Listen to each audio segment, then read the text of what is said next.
Pemirsa, mantan Kasat Narkoba Polres Kutai Barat AKP Deki Jonathan Sasiang resmi dipecat tidak dengan hormat. Ya, AKP Deki juga diperiksa Bareskrim Polri terkait dugaan pencucian uang dari jaringan narkoba. Dengan tangan di borgol, AKP Deki Jonathan Sasiang digiring petugas di Tipit Narkoba Bareskrim Polri Senin malam.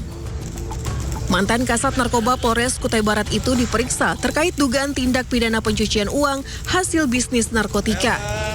Kasus ini merupakan pengembangan pengungkapan jaringan bandar narkoba di Kutai Barat.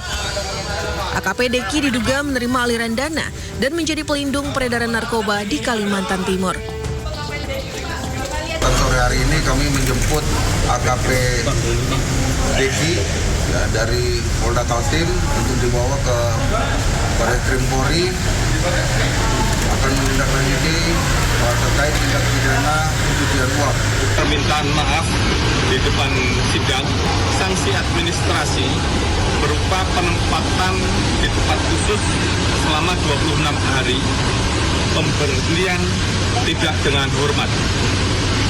Patsus ini sudah dilaksanakan dari 26 hari yang lalu dan sampai dengan hari ini.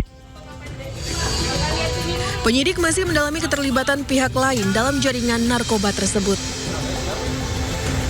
Ya, Priska dan juga pemirsa juga ini seperti yang kita sudah bahas di awal tadi ini, melemahnya rupiah ini terhadap dolar berdampak ini pada harga kebutuhan pokok dan apalagi momennya mau Hari Raya Idul Adha ya. Bener banget, terutama mama kayak saya nih udah pusing banget. Bener. Udah ngitung lagi pengeluaran, ntar tadi mie yang kecil-kecil perintilan, tapi setiap hari kita butuhkan mie, roti misalnya suka ngemil, ya kan, tempe, orang Indonesia kan suka makan tempe, itu pada naik karena ya itu tadi kita sebutkan bahwa barang-barang impor itu bahan bakunya yang diimpor itu berkaitan dengan dolar gitu ya.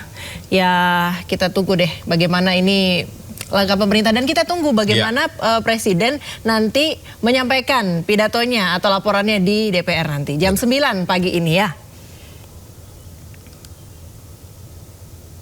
Selamat pagi. Nah, kali ini saya lagi ada di Pasar Palmerah. Saya mau nyari pembeli gitu ya. Hari ini beli apa aja in this economy dan dapat apa aja. Nah, kita cari ini kebetulan di samping kiri saya. Ini pemirsa sedang aja kayaknya ibu-ibu begitu ya, warga-wargi Palmerah yang sudah belanja banyak banget. Kita langsung samperin.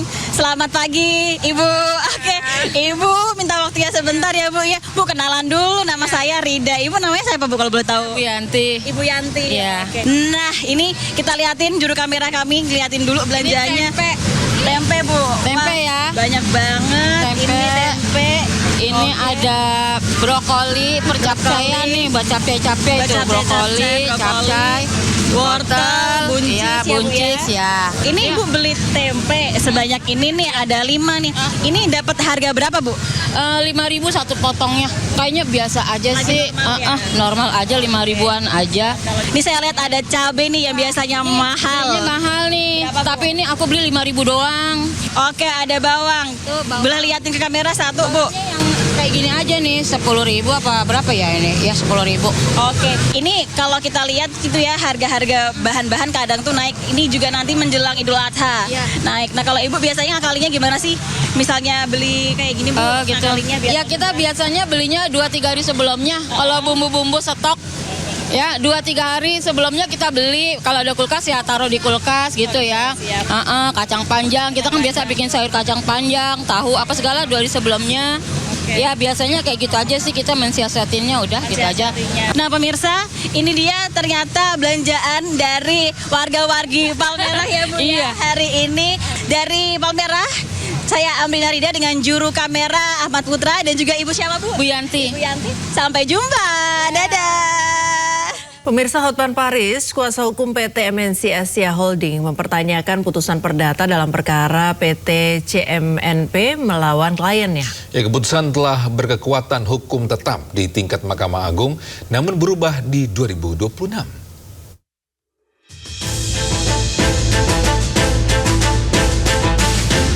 Hotman Paris Faris mempertanyakan putusan yang telah berkekuatan hukum tetap di tingkat Mahkamah Agung tahun 2008 berubah pada 2026. Hotman menilai kondisi tersebut mencerminkan buramnya penegakan hukum di Indonesia. Pokok perkara bermula saat CMNP memiliki 28 sertifikat deposito di Unibank. Namun bank tersebut ditutup pemerintah saat krisis moneter 2001 sehingga aset dan kewajibannya diambil alih oleh Badan Penyihatan Perbankan Nasional BPPN. BPPN menolak mencairkan deposito tersebut karena dianggap bertentangan dengan ketentuan Bank Indonesia yang mengatur penjaminan deposito harus menggunakan mata uang rupiah. Menolak gugatan CMNP karena direksi Unibank salah menerbitkan deposito yang bertentangan dengan peraturan penjaminan Bank Indonesia. Jadi yang salah siapa? Ya direksi banknya lah. Bukan Haritanu, bukan PT Bakti. Kenapa kemudian 18 tahun kemudian perkara yang sudah diputus bisa berubah lagi? 28 deposito ini juga pernah dibukukan dalam laporan keuangan CMNP hingga berujung restitusi pajak puluhan miliar dengan alasan rugi. Sementara dalam gugatan terbaru, deposito disebut palsu.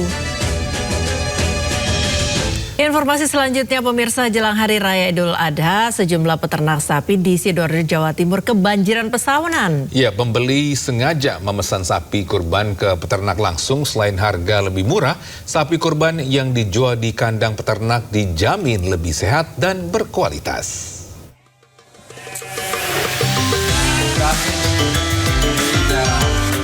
Sejumlah peternak sapi mulai kebanjiran pesanan jelang Idul Adha.